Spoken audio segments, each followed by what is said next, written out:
여러분 안녕하세요. 맹자쌤과 함께하는 논술 시간입니다. 오늘은 21번째 시간이에요. 21번째. 벌써 여러분들이 맹자쌤이랑 논술을 20시간이나 했어요. 그리고 오늘은 또 좀 의미가 있는 게 뭐냐면 본론 마지막 날이에요. 마지막 날입니다. 어떤 친구가 영상 댓글에다가 맹자쌤 본론 왜 이렇게 길어요? 너무너무 지루해요. 이제 다 이해한단 말이에요. 라는 투정 어린 덧글을 여러 번 썼는데요. 선생님 본론을 왜 이렇게 길게 할까요? 맞아요. 여러분이 토론에서 뭔가를 주장을 하죠. 어떤 문제 상황을 보고 심각하다고 생각하면 주장을 해요. 그러면 사람들이 왜? 하고 물어요. 그래서 어쩌고 저쩌고 근거를 들어서 이해를 시키면 아하 그렇구나. 그럼 그 문제를 해결하기 위해서는 어떻게 해? 라고 묻죠.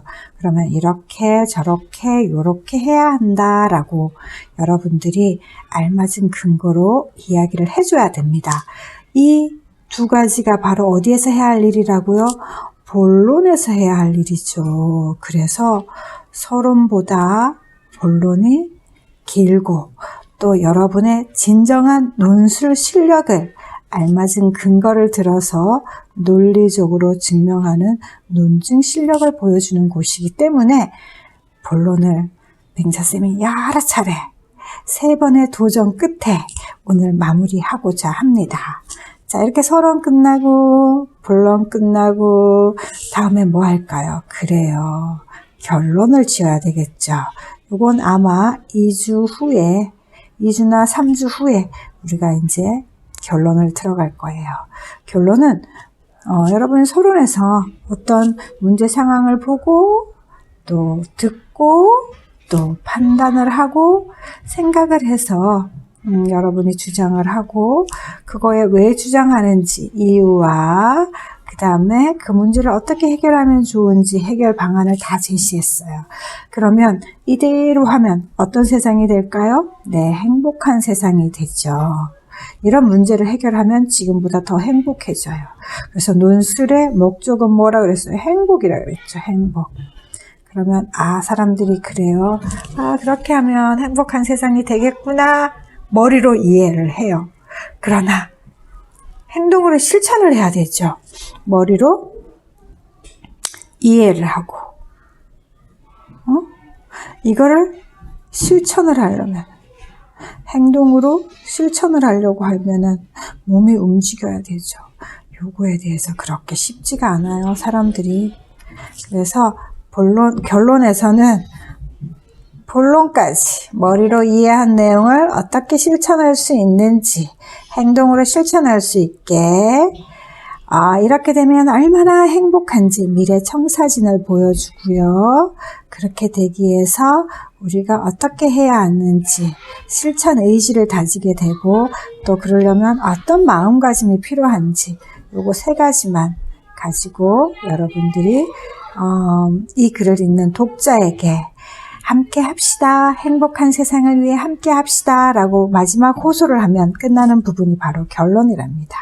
그렇다면 서론, 본론 배웠기 때문에 거의 다 배운 거예요. 바로 고지가 바로 우리 산에 오르면 막 이만큼 오른 거예요. 이제 이만큼 남겨놓고 있습니다. 자, 힘냅시다. 화이팅! 자, 오늘의 교재는 몇 쪽일까요? 맞아요. 52쪽입니다. 52쪽. 여러분 52쪽에 이 그림 서론에서 본 적 있죠? 서론에서도 이거 본 적 있어요. 몇 쪽쯤에 있을까요? 43쪽쯤에 보면은 본 적이 있어요. 자, 오늘 본론을 위한 트렁크맵 도전하기 3번째 시간. 그림을 보고 물음에 답하라요. 그림이 하나, 둘, 셋, 4가지가 나와 있어요. 이 그림 한번 봐봐. 누굴 것 같아요? 맞아요. 아빠 같아요. 누굴 것 같아요? 엄마. 아빠는 끙끙 짐을 짓고 엄마는 그런 아빠를 도와서 열심히 뭔가를 도움을 주려고 애를 쓰고 있죠. 아빠가 왜 이렇게 힘들어요? 여러분들이 행복하게 지금 살고 있는 모든 쓰고 있는 생활비와 열심히 다니는 학원비와 열심히 보는 책, 이거 다 돈이 필요하죠. 돈이 필요한데 이거 다 누가 벌고 있어요? 엄마와 아빠와 엄마가 벌고 있죠. 어떤 집은 아빠 혼자, 어떤 집은 엄마 혼자, 어떤 집은 아빠와 엄마가 함께 벌고 있어요. 그런데 여러분, 사실 세상에는 좋은 물건도 많고 좋은 것도 많기 때문에 아무리 벌어도 항상 돈은 어때요? 부족해요. 그래서 아껴 써야 됩니다. 자, 그런데 생활비는 우리 먹고 사는 거라서 어떻게 많이 줄일 수는 없어요. 여기서 줄일 수 있는 건 뭘까요? 여러분이 엄마 아빠의 힘듦을 좀 해결해 줄 수 있는 부분이 뭘까요? 책을 사야죠. 봐야죠. 그쵸? 이 학원비 요만큼 덜어내 드리면 엄마 아빠가 그만큼 쉽지 않을까요? 어쨌든 엄마 아빠는 여러분을 꿈을 위해서, 여러분이 이 다음에 하고 싶은 일, 되고 싶은 사람이 되게 해주기 위해서 지금 이렇게 여러분한테 표현은 안 하지만 여러분을 위해 최선을 다하고 있답니다. 자, 옆에 그림. 주요 국가 GDP. 자, GDP 여러분이 중학교 가면 배울 텐데요. 국내 총생산이에요. 우리나라에서 하는 총생산량 대비 교육의 비율. 우리나라 볼게요. 우리나라는 총생산량의 7.1%가 교육비래요. 교육비. 자, 아이슬란드는 8%네요. 그 다음에 일본은 4.7%밖에 안 되네요. 그런데 중요한 것은 여기 봐봐요. 빨간 부분은 사교육비로 들어가는 거고요. 회색 부분은 공교육비로 들어가는데 우리나라가 국민 총생산 중에서 교육비는 7.2% 차지하는데 그 중에 사교육비가 2.8%나 되네요. 굉장히 많은 사교육을 받는 나라네요. 네. 자, 세 번째 그림 한번 볼게요. 세 번째 그림에서는 연도별 사교육비가 우리나라에서 어떻게 증가하고 있는지 2001년, 마지막은 2008년. 맹자쌤 지금 2020년인데 이 자료는 왜 12년 전인가요? 네, 이 책을 맹자쌤이 2013년도에 썼던 것 같아요. 그래서 최근에 나온 자료였고요. 이때 7년 사이에 거의 10조에서 20조로 두 배나 껑충 뛰었죠. 두 배나 껑충 뛰었어요. 이때 당시 가구당 24만 원이었대요. 24만 원. 한 명당 사교육비가. 그런데 지금 또 찾아봤어요. 여러분이 2020년에 무슨 2008년 자료야. 그래서 찾아봤더니 2020년 자료는 없고요. 이게 2008년 자료고요. 2019년 자료는 1명당 32만 원이더라고요. 32만 원. 자, 그러면 평균이에요. 평균. 물론 여기서 사교육을 안 받는 사람도 있어요. 100만 원 이상 받는 사람도 있어요. 평균을 냈을 때 32만 원이라는 거예요. 그러면 아이가 2명이다. 64만 원. 아이가 3명이다. 96만 원. 그런데 딱 평균인가? 아니죠. 아마도 여러분은 더 많이 드는 걸로 맹자쌤은 알고 있고요. 그 다음에 진짜 사교육 하나 없이 우리 학교 다니는 친구도 알고 있어요. 그런데 그 친구가 공부를 못하냐? 아니요. 굉장히 잘합니다. 그런 친구도 있답니다. 그 친구는 어쨌든 엄마 아빠한테 이거를 덜어준 친구예요. 그러면 나도 학원 다니기 싫어요. 덜어줄 수 있어요. 그런데 그 친구는 달라요. 그 친구 엄마 아빠가 학원 안 가게 인정해주는 부분이 있어요. 스스로 공부를 해요. 학원 다니는 친구들보다 더 많은 시간을 수업 끝나고 집에 가서 자기 주도적으로 공부를 하고 있어요. 그 친구처럼 모두가 그런다면 여러분 엄마 아빠 절대로 학원 안 보냅니다. 그런데 학원 갔다 와서 그냥 게임하고 TV 보고 빈둥빈둥 숙제도 겨우겨우 그렇게 하면 엄마가 속이 터지는 거죠. 저렇게 해가지고 공부가 될까? 그러니까 너 학원 다녀야 되겠다. 다 이렇게 이루어지지 않나요?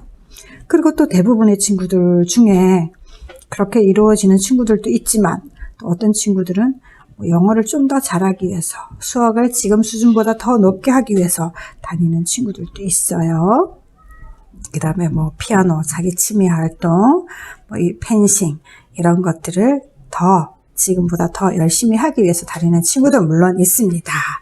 그런데 아주 많은 친구들이 자기 스스로 공부를 못하기 때문에 엄마 아빠가 이 무거운 짐을 지면서 학원을 보내지 않나라는 생각이 듭니다. 자, 4번 보세요. 아빠 엄마도 힘든데 아이도 힘들대요. 피아노 학원 가랴, 수학 학원 가랴, 영어 학원 가랴, 집에 와서 숙제하랴. 엄마 아빠는 경제적인 부담으로 힘들고 아이는 학원 수업이 너무 많아서 공부가 너무 많아서 힘들고. 자, 문제 상황 이렇습니다. 돈은 돈대로 들고 아빠도 엄마도 불행하고 아이도 불행해요. 자, 이거 행복합니까? 행복하지 않습니다. 자, 행복해야죠. 우리 인생의 최대 목표는 뭐예요? 행복이에요. 행복. 그러려면 이 문제를 해결해야 됩니다. 자, 그림에 나타난 문제에 대하여 이야기를 나눠보세요. 이야기를 나누는 게 아니라 맹자쌤 혼자 실컷 이야기를 했습니다. 자, 사교육에 대한 나의 생각은 어떨까? 사람마다 다 달라요. 필요하다라고 생각하는 사람도 있죠. 여러분 부모님, 아, 우리 아이한테는 사교육 꼭 필요해. 그런데 아까 사교육 없이 중학교를 지금 6년째 다니고 있는 친구 부모님은 필요 없대요. 필요 없다. 또는 필요 없기 때문에 사교육은 폐지되어야 한다. 또 어떤 친구는 아니, 필요한 사람은 필요하고 필요 없는 사람은 필요 없고 그래도 있어야 한다. 사교육은 뭐 존재해야 한다. 폐지하라니까 존재해야 한다. 나랑 상관없이 누군가는 필요하지 않겠느냐라고 주장하는 사람도 있고요. 또 지금 아이들이 너무 힘드니까 좀 줄여야 한다라고 주장하는 사람도 있어요. 사람마다 생각이 다 다르고 자기가 처한 상황에 따라서 우리 아이가 주도적으로 공부를 열심히 잘한다 하는 집들은 필요 없어요. 그런데 스스로 공부를 잘 안 해요. 숙제도 안 해가려고 해요. 집에 오면 맨날 게임만 하려고 그러고요. TV만 보려고 해요. 그 시간은 차라리 학원 가서 뭐라도 하나 배우는 게 낫겠어요. 라고 생각하는 집은 사교육 필요합니다. 라고 얘기하겠죠. 자, 그렇게 주장하고 싶은 까닭은 뭘까요? 일단 필요하다라는 사람은 뭘까? 필요하다. 그림에서 볼게 한번. 우리 일단은 어떻게 할까? 주장하고 싶은 까닭을 하나 정해. 필요 없다. 줄여야 한다. 맹자쌤은 요거 두 가지 좀 적절하게 이쪽에 마음이 쏠려요. 자, 그렇다면 왜 폐지해야 되고 줄여야 한다든가. 일단 이거 보면은 1번 그림을 보면은 경제적 부담이 크다. 부담이 크다. 2번 그림에서 보면은 다른 나라에 비해서 교육비에서 차지하는 사교육비가 크다. 다른 나라에 비해 교육비 중 사교육비가 차지하는 비가 높다. 네. 세 번째 그림에서는 우리 어때요? 연간 1인에 얼마? 32만원. 10년 전보다 한 1.5배가 또 증가했죠? 네.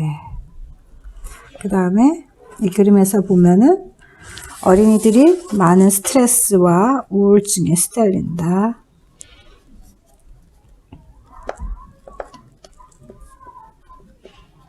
불행하다. 자, 내 주장을 뒷받침해 줄 근거에는 어떤 것들이 있습니까?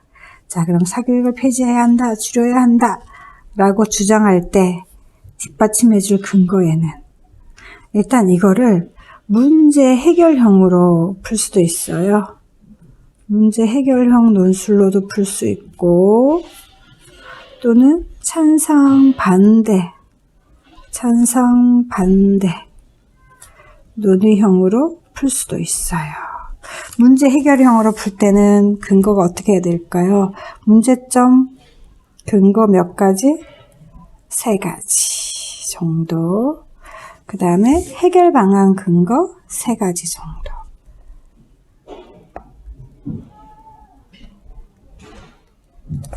만약에 찬성 반대면 찬성 입장 근거 3가지. 또 반대 입장 근거 3가지. 그리고 찬성 반대를 하고 나서 내 생각을 써야 돼요. 여기다가 나의 입장 뭐 이때는 2가지 내지 3가지. 나의 입장이란 게 뭔가 하면은 찬성 입장을 고수해도 되고요. 반대 입장을 고수해도 돼요. 만약에 찬성 입장을 여기다 더 부연 설명하는 거죠. 그러나 그거보다는 맹자쌤이 생각할 때는 찬성의 좋은 점, 반대의 좋은 점을 가지고 와서 나의 입장을 새롭게 창의적으로 주장하는 게 좋아요. 옛날에는 찬성이면 찬성, 반대면 반대, 한 가지만 취해 그랬지만 요즘은 찬성에서도 좋은 점이 있고 반대에서 좋은 점이 있잖아요. 그런 걸 가지고 와서 자기만의 방식으로 새롭게 창의적인 의견을 만들어내는 거예요. 짜장면 먹고 싶어, 짬뽕 먹고 싶어. 짜장면 시키면 짬뽕을 못 먹고 짬뽕 시키면 짜장면을 못 먹잖아. 그래서 뭐가 나왔어요? 짬짜면이 나왔잖아. 여긴 짜장, 여긴 짬뽕. 이런 그릇이 개발되었잖아요. 똑같아요. 찬성의 좋은 점, 반대의 좋은 점을 가지고 와서 나만의 방식으로 짬짜면을 만드는 거죠. 새로운 의견. 오, 그 의견 기발하다. 창의적이다. 이렇게 새로운 의견을 만들어내는 게 찬반 논의형입니다. 예전에는요, 그냥 무식하게 내가 반대 입장에 좋은 점을 알면서도 눈을 찔끔 감고 무조건 찬성 입장, 또는 찬성 입장에 좋은 점을 알면서도 무조건 반대 입장 이랬거든요. 요즘 시대가 바뀌었어요. 예, 좋은 거는 다 모아서 새로운 해결 방안을 찾아내는 거예요. 그게 바로 요즘의 논술이랍니다. 그래서 정반합 원리라고 해요. 어떻게? 찬성의 좋은 점, 반대의 좋은 점을 합해요. 정반합. 예, 그러면 이렇게 하면 아주 창의적인 사람이 돼요. 그 다음에 사고가 유연한 사고를 갖게 되죠. 예. 지금 세상은 이런 사람을 필요해요. 이런 사람을 필요합니다. 그래서 뭐 융합형 인재, 이런 말, 통합형 인재, 뭐 이런 말 쓰죠. 그리고 여러분 좀 어렵긴 하지만 뭐 통섭, 뭐 이런 말도 써요. 예. 하나만 고집하면은 고집쟁이 같아요. 고집쟁이. 이런 사람들은 사람들이 별로 좋아하지 않아요. 이렇게 좋은 점을 다 취해서 나만의 독특한, 독특하고 독창적인. 그런데 이것이 다른 사람들한테 이해가 되어야 돼요. 너무 현실적이지 않고 너무 이상적이고 현실에서 불가능하다. 그러면은 그건 뭐예요? 망상이죠, 망상. 예, 창의적인 생각이 아니에요.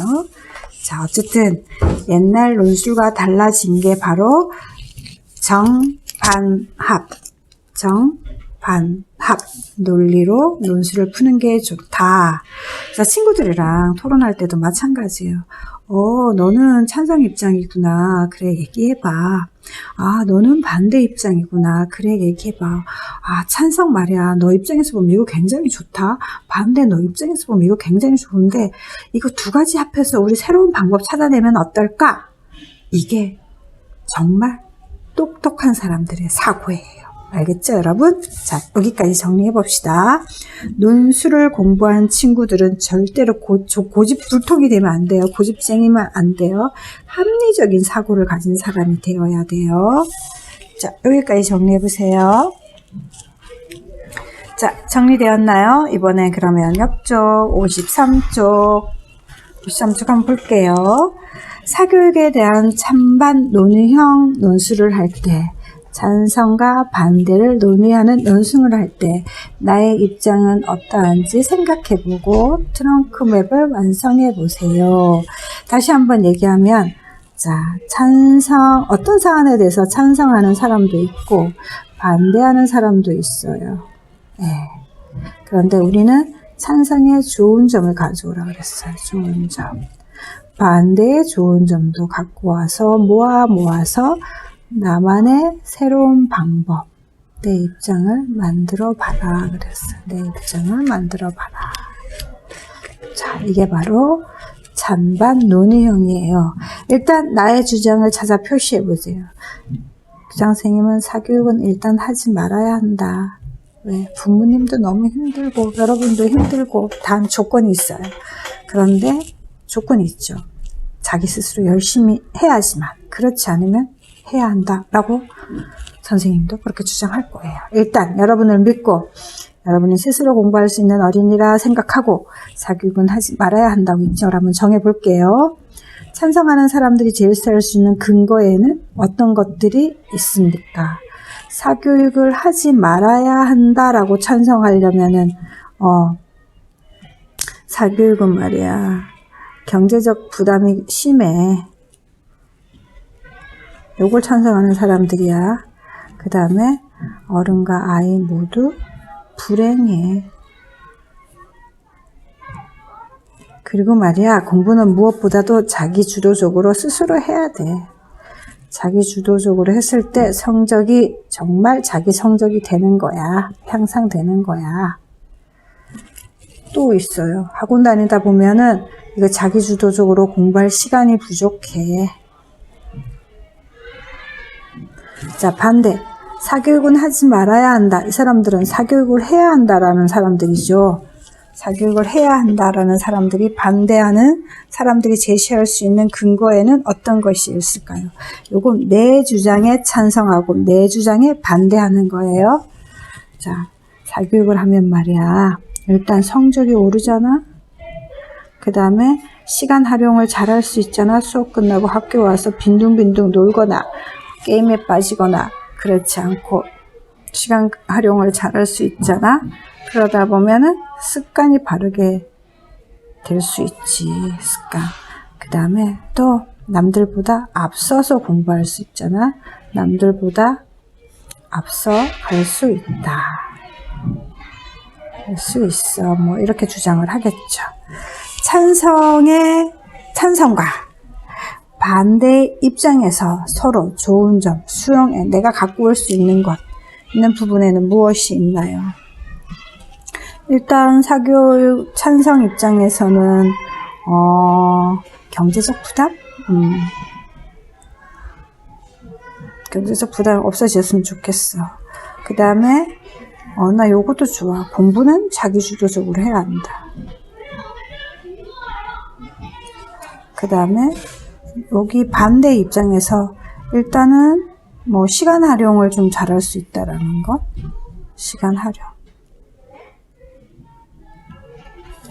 이거는 시간이 부족해서 자기 주도적으로 하려면 시간이 부족하다. 학원에 대해서 반대지만 이 시간 활용에 대한 습관 있죠. 네. 이런 건 좀 가져와야 되지 않을까라는 생각이 좀 들어요. 자, 일단은 한번 우리가 이렇게 이야기한 것들을 정리를 한번 해볼게요. 일단 사교육은 필요하다. 이제 우리가 포커스를 여기다 맞추는 거야. 이 사람들의 입장을 대변해보자. 사교육은 필요하다. 그 다음에 사교육은 필요하지 않다. 자, 반대하는 사람들의 입장을 우리가 생각을 해야 돼. 자, 일단 사교육은 필요하다라고 생각했을 때 일단 성적을 향상시킬 수 있죠. 그 다음에 아까 그랬어. 남들보다 앞서갈 수 있어요. 어려운 과목, 학도 진도보다 앞선다. 앞서갈 수 있다. 그 다음에 또 뭐 습관, 공부 습관을 들일 수 있다. 사교육은 필요하지 않다. 경제적 부담이 너무 크다. 그 다음 또 뭐야? 공부는 어때? 스스로 해야 된다. 해야 진정한 자기 실력이 된다.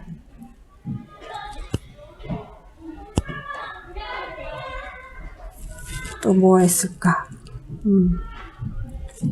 그래야지 아이들이 스스로 공부하다 보면 시간 부족 같은 것도 스스로 공부하려면 시간이 부족하죠. 시간 부족도 해결할 수 있고 어린이들 정서, 심한 우울증 이런 거에 대한 문제가 없어지겠죠. 문제가 제거될 수 있다. 자, 이렇게 했어요. 그러면 이번에 찬성, 반대, 합. 좋은 점만 한번 모아볼게요.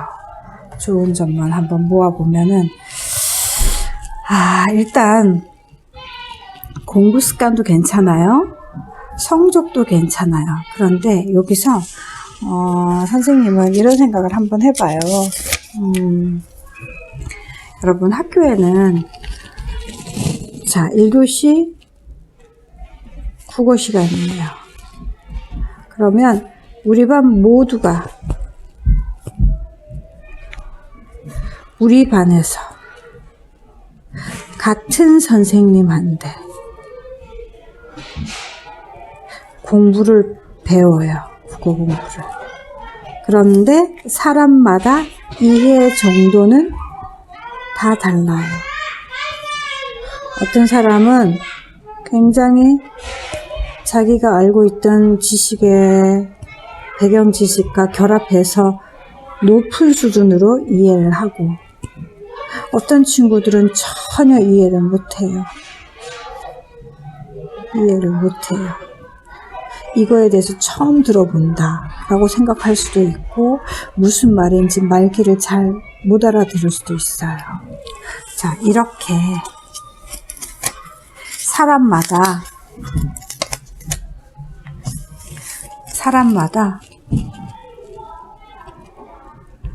공부를 받아들이는 정도가 달라요. 정도가 다르다. 빨리 받아들이는 친구가 있는가 하면 전혀 못 받아들이는 친구가 있어요.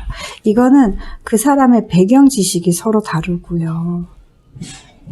경험이 서로 다 그거와 비슷한 것을 많이 경험한 사람은 빨리 받아들이죠. 네. 그 다음에 또 다중지능이라는 게 있어요. 여러분 IQ뿐만이 아니라 8가지 지능이 있거든요. 국어 시간이잖아요. 그러면 언어 지능이 필요한데 이 언어 지능이 높은 사람이 있는가 하면 낮은 사람이 있어요. 그럼 배경 지식도 없어. 이와 관련된 경험도 없어. 언어 지능도 낮아. 그럼 이 사람은 잘 이해할 수 있을까? 못 이해할까? 이해를 잘 못해요. 이런 친구들은 어떻게 했으면 좋겠어요? 그냥 놔둬요? 아니죠. 그러면 2번 들으면 어떨까요? 그러면 배경 지식을 일단 오늘 들었으니까 요것도 생겼고 요것도 생겼겠죠. 그럼 2번 들으면은 좀 이해 수준이 조금 올라가겠죠. 네. 그래서 맹자쌤은 사람마다 학습을 받아들이는 정도가 다르는데 요렇게 배움이 느린 친구들에게는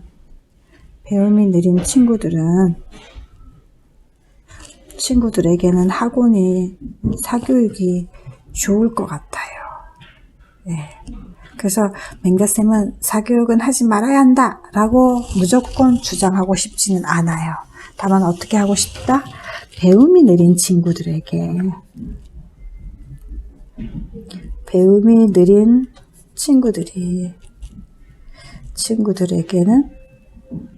도움이 된다.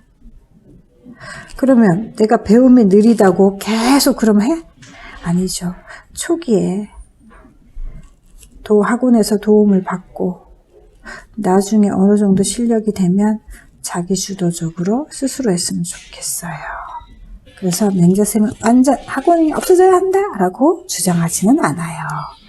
자, 그러면 학원의 찬성편에서 일부 의견을 받아들였습니다. 그 다음에 반대. 공부는, 진정한 공부는 자기 주도적으로 해야 한다. 그래야 성적이 쑥 올라갈 수 있고 오랫동안 기억할 수 있어요. 자, 사람은 자기만의 그 학습 방법이 있어요. 이런 학습 방법을 찾아서 스스로, 그 다음에 시간 관리를 잘 해가면서 그렇게 공부하게 되면 성취감도 느껴요. 성적도 올라가요. 그러면 행복 지수도 올라가요. 자, 이렇게 공부해야지 공부하는 맛이 나죠. 그러면 어떻게 될까? 공부 맛있다 라는 생각을 갖게 되죠. 공부가 맛있고 재밌다라고 생각하는 순간 실력이 올라갈 수밖에 없어. 아무리 누가 잡아 끌어도 실력은 올라갈 수밖에 없어요. 그렇게 될 때까지 우리가 공부를 해야 하지만 진정 자기주도적인 학습자가 될 수가 있답니다. 자, 여기까지 한번 정리해 볼래요? 요거 너무 복잡한가? 이거 띄워줄게요. 여기까지 한번 정리해 봅시다.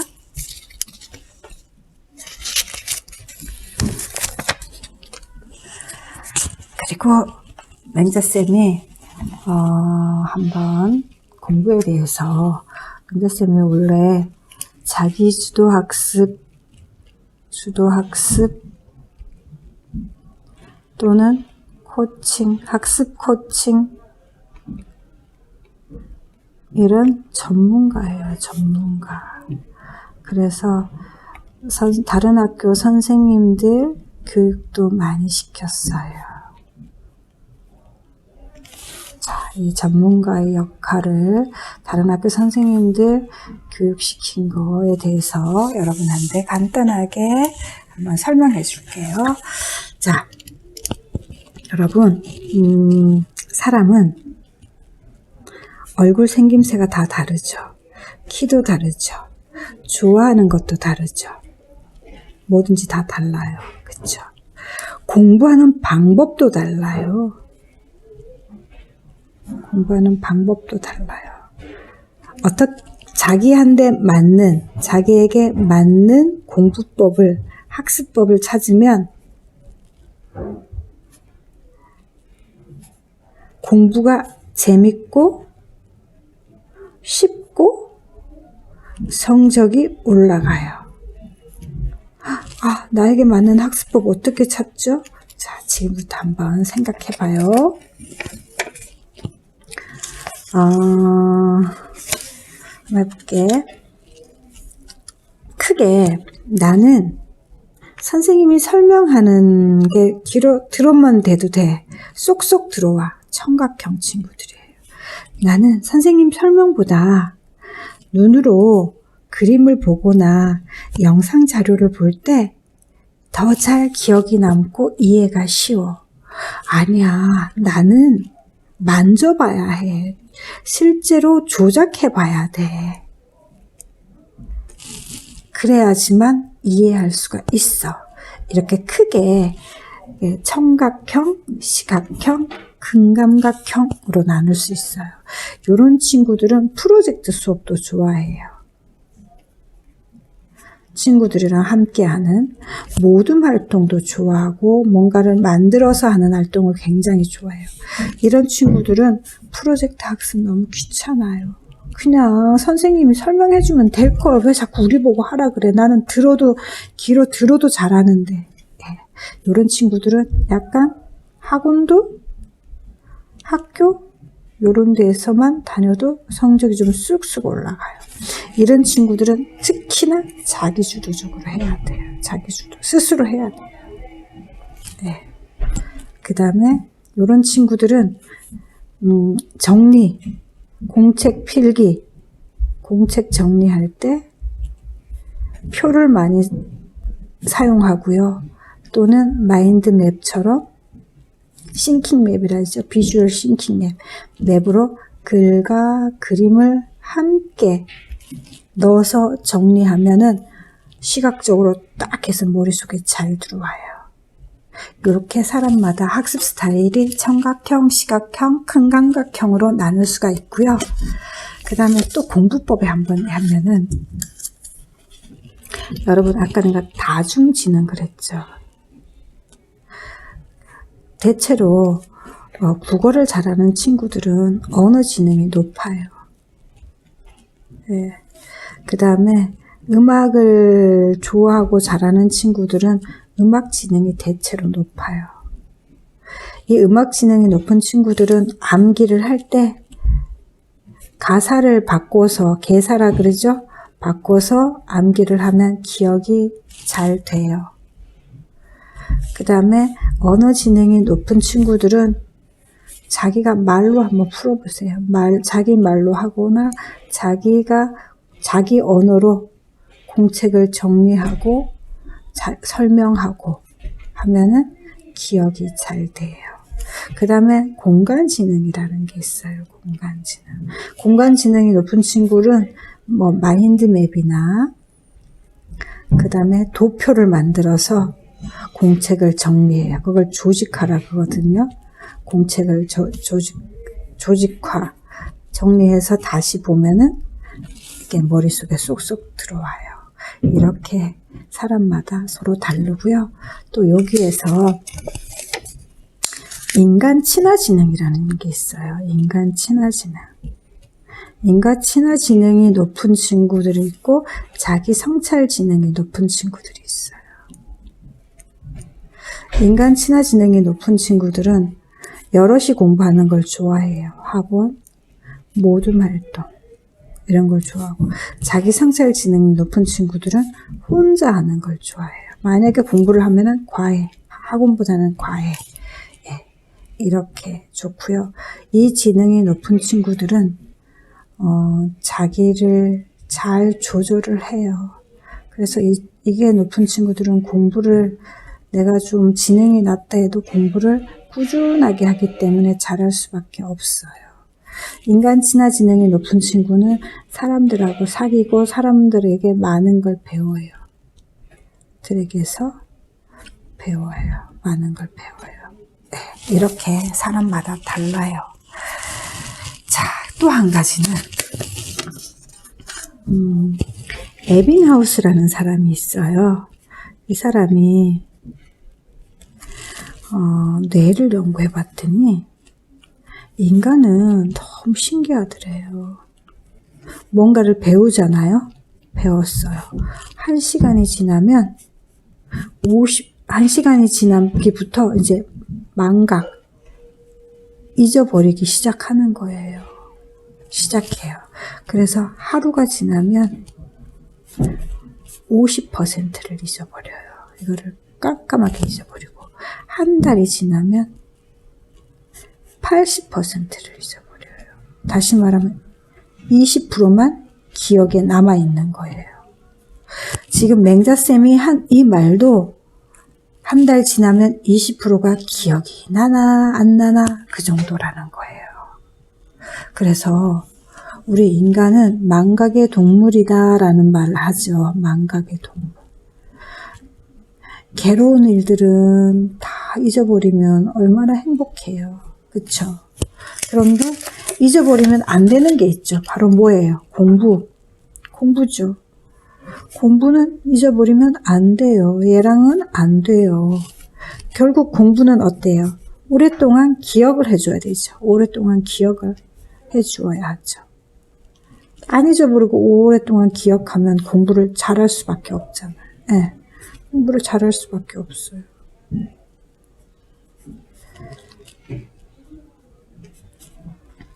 자, 그래서 그럼 이 망각을 안 하려면 어떻게 해야 되나? 5번 정도 복습을 해야 된대요. 복습.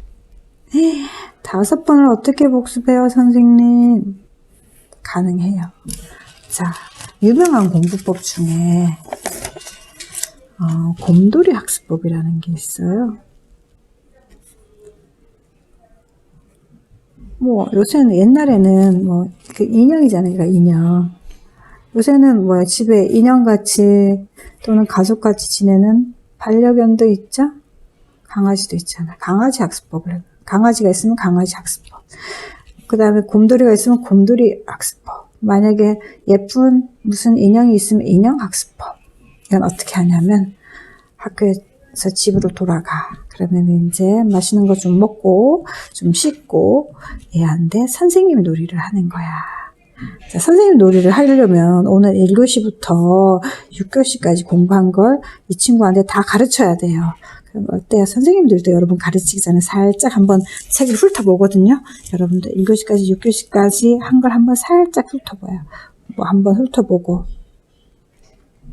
그 다음에 이제 선생님처럼 설명을 하는 거죠. 곰돌이에게 반려견에게 설명을 합니다.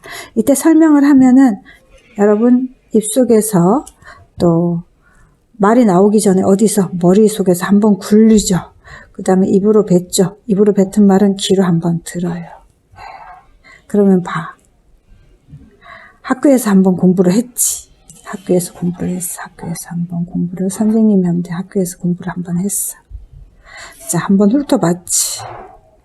자, 훑어본 걸 가지고 머릿속에 돌렸지. 그 다음에 그거를 입으로 말했지. 그리고 한번 내가 들었지. 5번이야.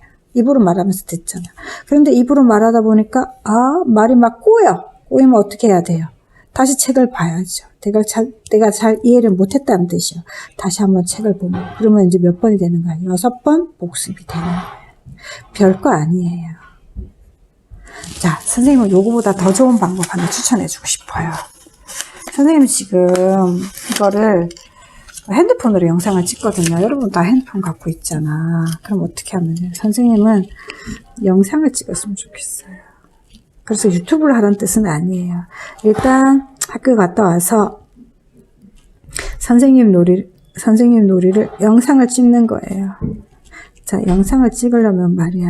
일단 말하는 습관도 좀 해야 되고 말의 속도도 좀 조절해야 되고 너무 선생님 말 때 너무 지루하면 안 되잖아. 약간 높이. 그래서 퐁퐁퐁 튀게 설명을 하고 또 좀 청상유수로 말을 해야 되잖아. 그리고 설명을 들 때 얘도 잘 들어야 되잖아. 얘. 그러려면은 영상을 찍기 전에 학교에 갔다 와서 한번 쓱 훑어봐야지. 쓱 훑어보기. 자, 그 다음에 핸드폰을 딱 장착을 해놓고, 자, 그 다음에 장착을 해놓고, 자, 인류 아주 최고의 쌤이 되어서, 인류쌤이 되어서 설명을 하는 거예요. 맹자쌤처럼 이렇게 쓰면서 해도 되고, 말로만 해도 되고, 아니면 책을 보여주면서 해도 되고. 그러다가 말이 꼬인다? 다시 한번 내용을 확인하고. 자, 그렇게 영상을 찍었어요. 다 찍으면 어때요? 궁금하죠? 다시 한번 봐야죠. 다시 보기. 그래서 유튜브에 올릴 수도 있고 그냥 며칠 있다가 다시 한번 감상하고 삭제할 수도 있고. 자, 복습 몇 번 했나 볼게요. 쓱 훑어본 거 1번, 설명하면서 2번, 쓰면서 하면 3번, 중간에서 막혔어 다시 확인해서 4번, 그러면서 수시로 입으로 말하고 내 귀로 듣죠. 들으면서 말하잖아. 5번, 하루 지나서 다시 한번 봤다. 6번. 바로 봐도 되지만 이렇게 복습을 하면은 내 기억 속에서 망각할 수가 없어요. 잊어버리려고 해도 잊을 수가 없어요. 그러면 결국은 기억을 하게 되죠. 많이 기억하면은 배운 내용을 많이 기억하면 시험을 잘 볼 수밖에 없고 성적을 올라갈 수밖에 없어요. 자, 5번 복습 별거 아니죠. 예, 이렇게 복습이 최고의 공부법입니다. 자, 그렇다면 복습을 하려면은 여러분 어때요? 학원 갈 시간이 있을까요? 없을까요? 없어요. 복습을 하려면 일단 집에 와서 우리가 학교에서는 40분 수업한 거 여러분은 한 10분에서 20분 동안 하면 돼요. 이걸 6과목이다. 그러면 어때요? 120분이죠. 적어도 집에서 2시간 동안 이렇게 혼자 쌤이 되어서 여러분 누군가를 가르친다면 이런 모습을 매일매일 보여준다면 엄마가 과연 글쎄 꼭 학원 가라고 할까요? 우리 아들, 딸을 믿지 않을까요? 네. 이런 모습, 이렇게 2시간 동안 몰입해서 뭔가 스스로 복습을 하는 모습을 보여준다면 엄마 아빠도 안심하면서 학원비 줄일 수 있을 거예요. 그리고 여러분은 스스로 공부하기 때문에 굉장히 기분이 좋고 신이 나요. 그리고 기분 좋은 상태에서 공부를 하면 오래 기억해요. 여러분, 최고의 공부법은 가르쳐줄게요. 최고의 공부법 있어요. 누구에게나 맞는 공부법. 아까 선생님 뭐 청각형, 시각형 어쩌고 저쩌고 했지만 자기한테 누구나한테 통하는 방법은 남을 가르치는 거예요. 여러분 선생님들 굉장히 똑똑하죠. 처음부터 똑똑했을까요? 땡. 처음에는 여러분이랑 똑같았어요. 여러분 학년 때는 여러분이랑 똑같았어요. 그런데 쌤이 되어서 매일매일 가르치잖아. 가르치다가 보면 말이 꼬이면 안 되잖아. 그럼 또 찾아서 공부해야지. 그러다가 선생님이 이렇게 똑똑해지는 거예요. 여러분도 마찬가지로 쌤이 되어서 누군가를 영상을 찍든 곰돌이 앞에서 하든 반려견 강아지 앞에서 하든 이렇게 남을 가르치는 일을 매일 하면 말도 잘해요. 말도 조리 있게 잘해요. 그 다음에 발표 실력도 늘어요. 그리고 물론 공부하게 돼요. 그 다음에 남 앞에서 자신감 있게 말을 할 수 있게 돼요. 굉장히 좋은 건 많답니다. 다시 한번 최고의 공부법은 뭐다? 남을 가르치는 것. 이상 맹자쌤의 학습 코칭이었습니다. 오늘은 여기까지 해도 벌써 40분이 넘어버렸구나. 어떡하지? 맹자쌤의 공부법에 대한 강의 잊지 말아요. 최고의 학습법은 뭐다? 남을 가르치는 것. 공부를 잘하려면 자기만의 학습 방법, 공책은 어떻게 정리하고 공부는 어떻게 해야 되는지 자기가 좋아하는 학습법을 자기 스스로 한번 잘 생각해 보세요. 자기를 잘 분석하면 답이 나올 거예요. 자, 다음 시간까지 여러분 안녕.